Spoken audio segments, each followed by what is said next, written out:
नमस्कार मित्रांनो, मुक्काम पोस्ट जानसी पठार या चॅनलमध्ये आपलं स्वागत आहे। मी आहे राजेश राणे आणि आपण आताच थोड्या वेळापूर्वी जो फणस पाहिला होता त्या फणसाचे आपण गरे काढले होते। बरका फणस होता, त्याचे गरे काढले, त्या गऱ्यांचे हे हाटळ्या। आता ह्या हाटळ्यांचा पण बद्दल सांगायचं झालं तर कोकणातल्या सगळ्या लोकांना तर माहितीच आहे, तरी पण विशेष करून असं एक छोटीशी माहिती देईन की या हाटळ्या सुकून याची पावसाळ्यामध्ये काही सुकी मच्छीमध्ये म्हणजे जवळा किंवा असं काहीतरी कर्दी वगैरे मध्ये टाकून याचा खूप चांगली भाजी बनते। अधिक ह्याला शिजवून मीठ घालून पण शिजवून असेच खातात, छान लागते। ह्याला चुलीमध्ये भाजून सुद्धा खातात, खूप छान लागते। असे याचा प्रत्येकजण आपापल्या माहितीप्रमाणे याचा वेगवेगळा पदार्थ बनवून खातात, पण हे हाटळ्या सुद्धा खूप चवदार असतात आणि खास करून मी सांगेन याला शिजवून खाल्ले तर अप्रतिम लागतात ह्या हाटळ्या। जो फणस आता आपण सोलला त्याच्या या हाटळ्या, तसंच त्या अगदी मधुर आणि रसाळ असं त्या बरक्या फणसाचं जो आपण गरे काढले त्या गऱ्याचा आपण हे आता बनवला आहे।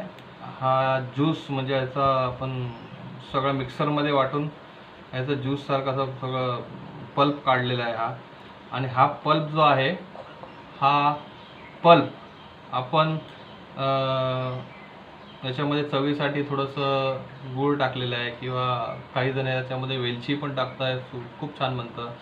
याच्यापासून आपण फणस पोळी बनवू शकतो किंवा मी सांगेन काही वेळेला याला तुम्ही वडे याचे खूप छान बनतात, म्हणजे फणसाचे वडे सुद्धा बनतात हे। आणि हे वडे मग आपण माहितीच आहे आता पावसाचा दिवस चालू आहे, बाहेर सुद्धा पाऊस चालू आहे मस्तपैकी।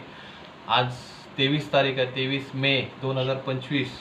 पण मागच्या 3-4 दिवसापासून जो पाऊस ह्या कोकणामध्ये पडतो तो असा मस्त वातावरण करून ठेवलं आहे की मी तुम्हाला 1 सेकंडमध्ये फक्त बाहेरचं वातावरण दाखवतो कसं आहे। छान वातावरण झालेलं आहे एकदम, आणि तो वातावरण मी तुम्हाला आता दाखवतो पटकन की कसं झालं हे वातावरण। हे बघा,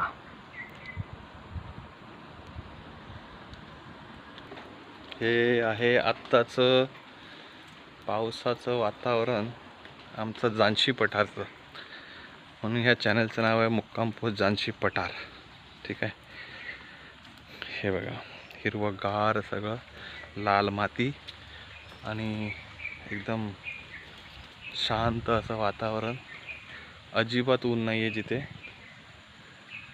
ओके, हे आहे आत्ताचं इथलं वातावरण। तर आत्ता तुम्ही बाहेरचं वातावरण बघितलं तर आता कसं आहे वातावरण, एकदम गारगार आहे, मस्त आहे, पाऊस आहे। आणि या पावसामध्ये जर आता कोंबडी वडे, हा हा हा, एकदम झकास झणझणीत कोंबडी वडे बनतील। आणि त्या वड्यांमध्ये जर हे आपला हा फणसाचा जो पल्प आहे तो आपण टाकून बनवू शकतो, फणसाच्या पुऱ्या बनवू शकतो। चहाबरोबर हे वडे किंवा पुऱ्या जर फणसाच्या खाल्ल्या तर आपल्याला मी तर सांगेन श्रीखंडाची पण गरज नाही, एवढे छान लागतात हे वडे, असं आहे। आणि याचा आस्वाद घेऊ शकता, एकदम जबरदस्त असा। ह्या मला माहिती आहे तुम्ही हा व्हिडिओ बघता बघता पण खूप जण आता हा फणस खाण्यासाठी किंवा बरका फणस खाण्यासाठी, याची चव घेण्यासाठी सगळे आतुर झालेले असणार आहे। तर प्रत्येकाने आता आपापल्या घरून मस्तपैकी एक बरका फणस मागवून घ्या।